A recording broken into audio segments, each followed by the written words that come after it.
No matter what I'm sketching, people, landscapes or buildings, this is the technique that I always fall back on. It's super simple, but with so much potential, and it's something that you can start doing today. Now, let me show you why this technique is so valuable and see if you can guess what on earth I'm going on about. So firstly, here's a sketch and it's fine. But here's the same sketch with a little more.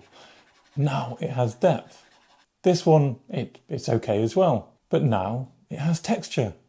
This sketch, clean, simple, but now suddenly has movement, light and weight. So what is this magical tool I'm using? What has changed between these examples? Have you guessed? It is, of course, hatching.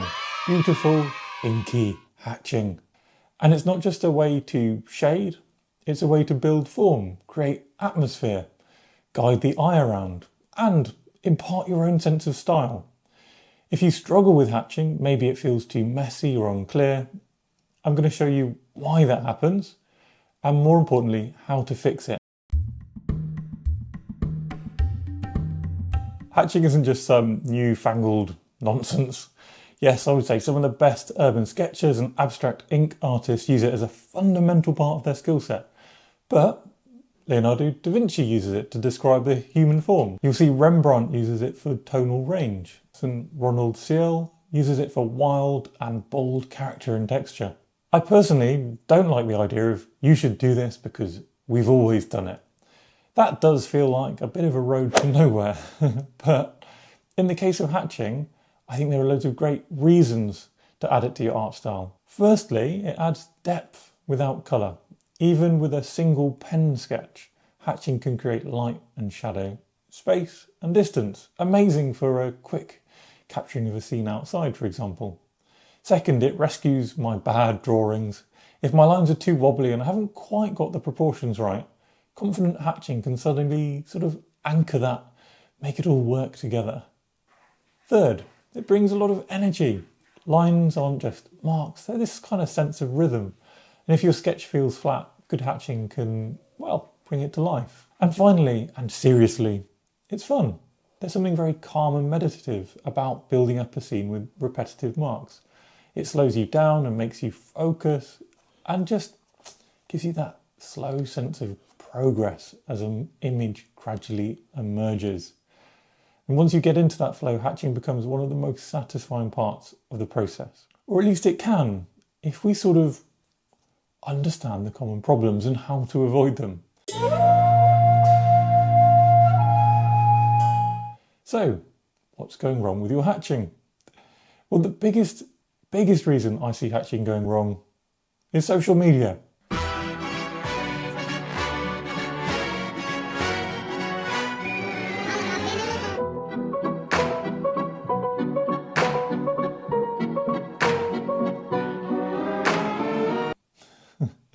Everything online is sped up, it's fast and flashy, and you don't see the time behind it, so we have these false expectations.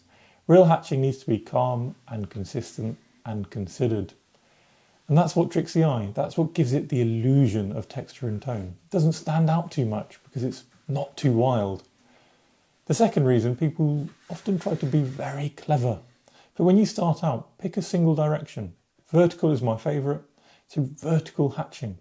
Just enough lines to add texture and suggest a little bit of value. And this is great for a quick sketch or when you're going to add a bit of colour later. And it simply looks clean and elegant. You can add more complexity later with cross-hatching and directional hatching, and we'll look into that. With hatching, one key concept is form. So the form of an object, and I'm going to use my trusty coffee mug here, the form is the kind of 3D shape. So here I would describe this as a cylinder, and we can visualise moving our hand around it. An apple, similarly, you can visualise how you would hold it, how you would touch the surface. And if you can do these movements around an object, that's how you should be hatching if you want the form. Loose, swirly, cylindrical marks. For my table, nice and flat, horizontal. Brill. My pad of paper, vertical. So my lines go vertical. We can put that into action with a really simple scene like sketching my breakfast. We've got a mix of vertical lines for the mug and the cafetiere, but also cylindrical lines. The croissant is more complicated, but we can kind of simplify it into a series of overlapping cubes or even triangles and just use linear hatching. No need to be too clever. Thinking of your ways of defining form, of finding a 3D object on your page is a really important thing to do when you start exploring hatching. Finally, heavy lines can kill a sketch. They can make it too heavy, too overworked. They can drown the whole thing in ink. So you need to be light and gentle with your hatching. Now these are just a few of the simple problems that can go wrong. And if you're ready to explore more in-depth stuff, well, we've got more coming in this video. You could also join one of my online courses on sketchloose.co.uk. In my courses, I basically talk about exactly how I think about sketching. It's not the right way to sketch, but it's my way of sketching, my way of being loose and having fun with it. Where we look at kind of advanced hatching techniques in the advanced courses and real fundamentals and a steady and slow start to these techniques in the beginners courses. If that sounds good, come and join me. Let's build our confidence with a couple of exercises that we can do right now. So firstly, I want to show the idea of a tonal scene. So here we'll sketch a scene, but with a catch. There's no preliminary lines, no outline or contour. You just build up the scene with hatching. Now this could sound hard, but it's not. That's a promise. You need to flip your mind into a slightly different mode. You can already find shapes. You can draw shapes. You draw them as outlines. But instead, we're going to create our shapes with blocks of light and dark. Start with those lightest areas and build up. The whole of a building is a light mark, and then you can add a few kind of windows on top as darker shapes. But the window panes don't matter. Imagine, for example, you're seeing the scene without your glasses on. Easy for us who are glasses encumbered. Or you can just slightly defocus your eyes, or imagine you're looking through a slightly watery glass or a watery window. Or, heaven forbid, you're drawing your first sketch of the morning not having had your coffee. And I don't recommend that. Now, a few little tips here. Firstly, take your time.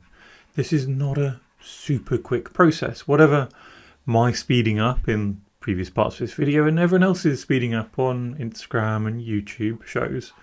No, actually, hatching is a slow, slightly monotonous, but actually slightly meditative sort of procedure, technique.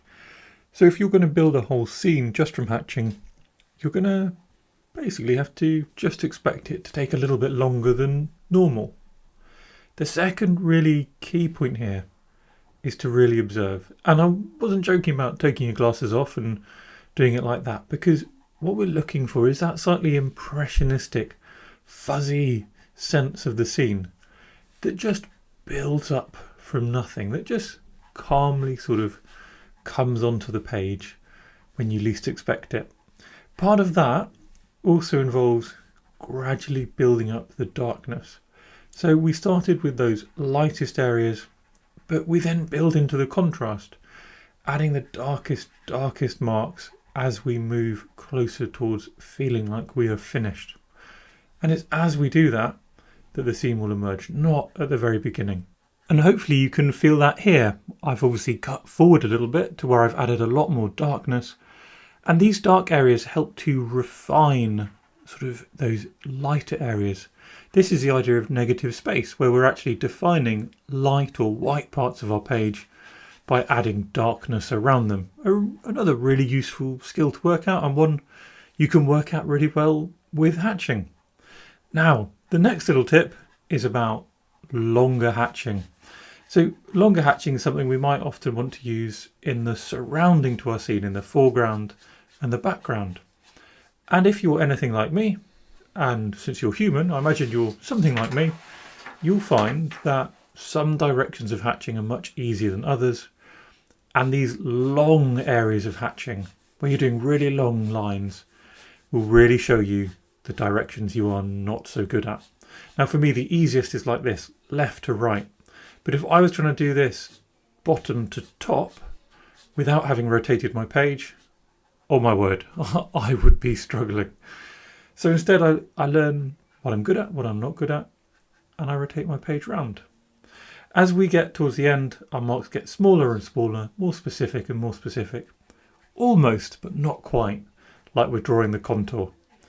And like that, your scene will emerge. And take this experience as a time to just relax and experiment, and don't expect it to work the first time. It is a different skill to the normal line and wash or simple contour drawings.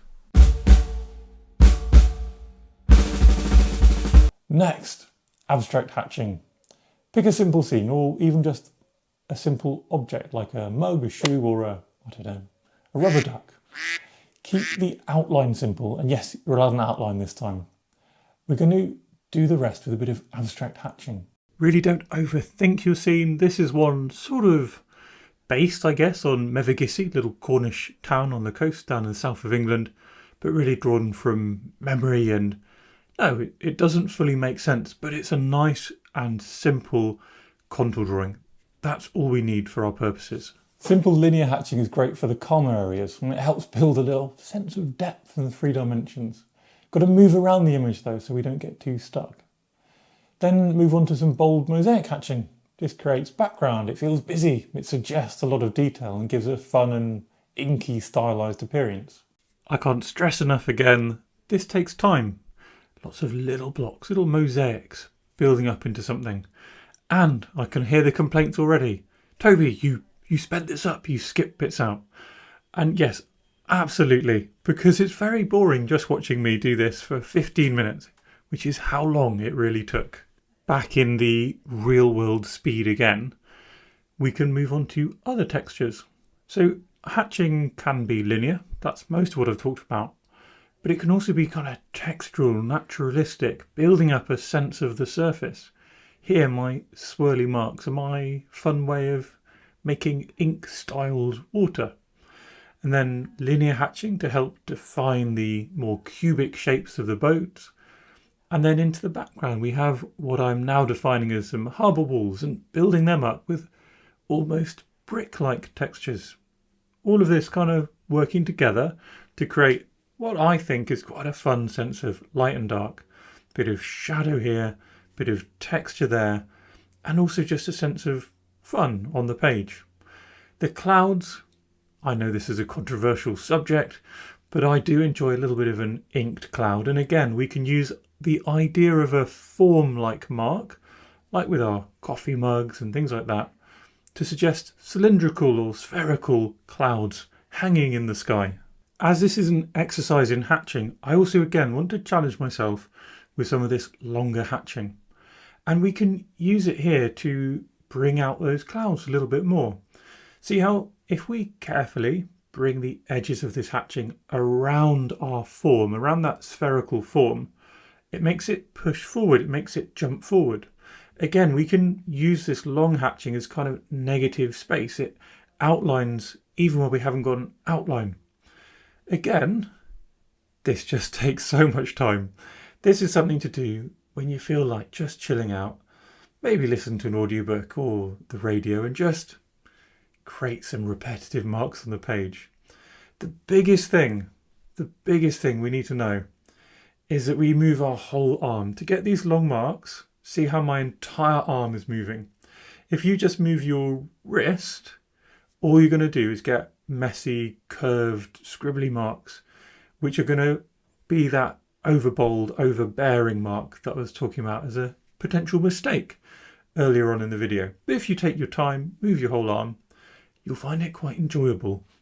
Layering up provides a sense of depth and contrast, and when you're done, a few little bolder lines on the contours will bring out that punch, make it feel more contrasting.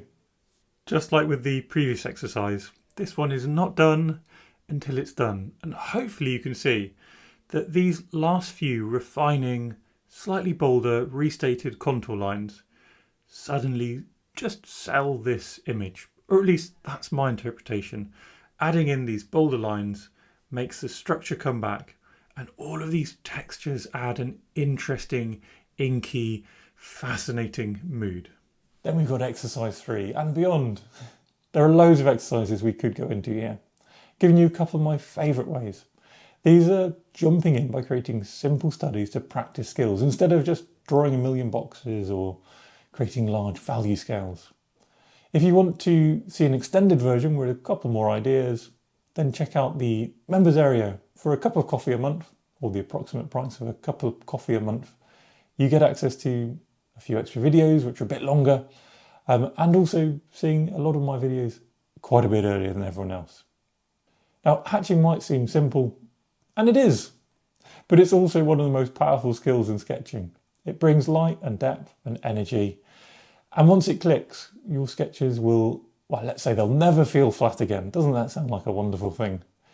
If you want more, then check out my courses, as I said, on sketchloose.co.uk, or come and sketch with me in person sometime. urbansketch.co.uk is where I host my in-person courses. Thank you for watching, and I will of course see you in the next video.